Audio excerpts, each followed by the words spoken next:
It reminds me of a quote I heard once. I believe like Beethoven said it or something. I don't know.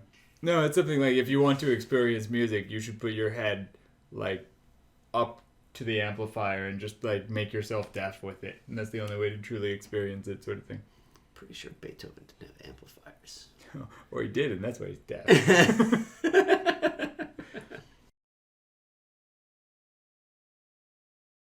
Welcome to Akihabara, where we got the Japanese beer industry straddling the washing machine on the spin cycle. I'm Casey. And I'm Eric. This week on Akihabara, we journey to a not really Japanese brewery and have a look at Mikkeller's utopian vision of the American lager with Mikkel's Dream. So tell me about this bizarre pseudo-brewery. So Mikkeller was founded in 2006 by two men. One I can't pronounce his last name, and the other I can't pronounce his first name. So Great. the first dude's name was Mikkel, and he had a partner whose last name was Keller, who was a journalist. And so in 2006, they started this brewery together. Keller left, but Mikkel just kind of went to town on it, for lack of a better word. One of the biggest things is that he does not have a brewery. Right. Mikkeller. So it is true. That's the impression I got from reading some everything biographies everything they do is a collaboration. Right. In the 10 years he's been doing it, he's already made over 600 different beers. An interesting part about this is trying to look for Mikkel's Dream. You can't really find anything online, though very similar to this is Mikkeller's American Dream, which is also an American Pilsner. So I'm thinking this might just be the Japanese rendition of that same beer. Still relabeling or something Yeah, like that. renaming. He does have bars throughout the world. Copenhagen, San Francisco, Seoul, Bangkok, Barcelona. They just opened one here in Tokyo, which the Tokyo one is in Shibuya. And Right. Have you been there? I have. I've been there once a couple of months ago. It didn't open that long ago. I want to say earlier this year, spring. But they had a couple dozen beers on tap. They have 20 rotating taps. Thank you. There's not a lot of seating. There's also very little food. It's mostly like, I think just canned, like you get a can of sardines with your beer kind of thing. I'm not fucking shitting you. I believe it. The focus is on beer. Go there to drink your dinner. That's the idea. But anyway, Mikkel's Dream.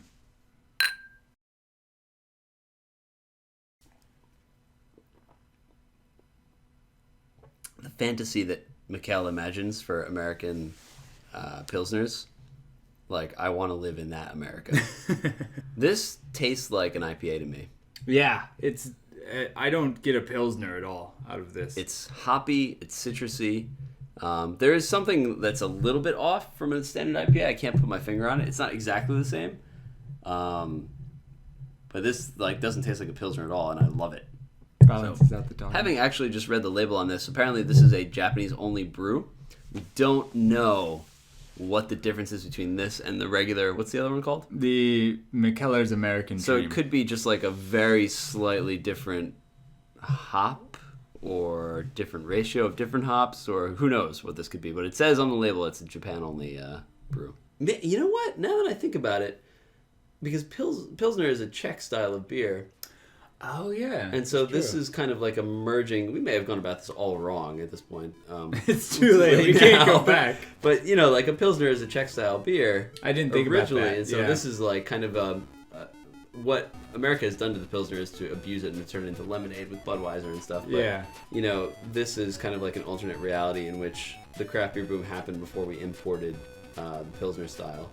And so we already had hoppy ales. And so if we're going to import Pilsner, of course we're going to hop the shit out of it. So perhaps this is an attempt to do. That's some profound shit. And like just ignoring the existing Pilsner culture. Yeah. And re-importing it into the current environment.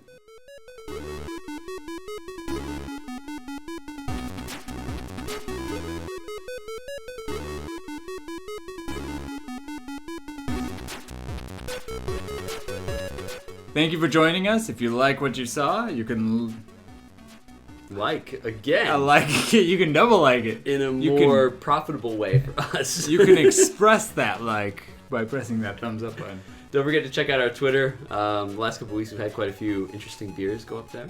You could also check out our last video, which we filmed all of 20 minutes ago. The Mino Beer Stout. If you can make your way to the McKellar Bar in Shibuya, have yourself a couple of pints. If not, be sure to check this out. Yeah. Thanks, guys. No one who's gonna go out and drink craft beer is gonna be like, oh, it's 900 yen, not 700 yen. I guess the one exception would be if it's a lot cheaper than you would expect. Like, it's worth mentioning, maybe. Right, but those places like don't exist, though. That's true.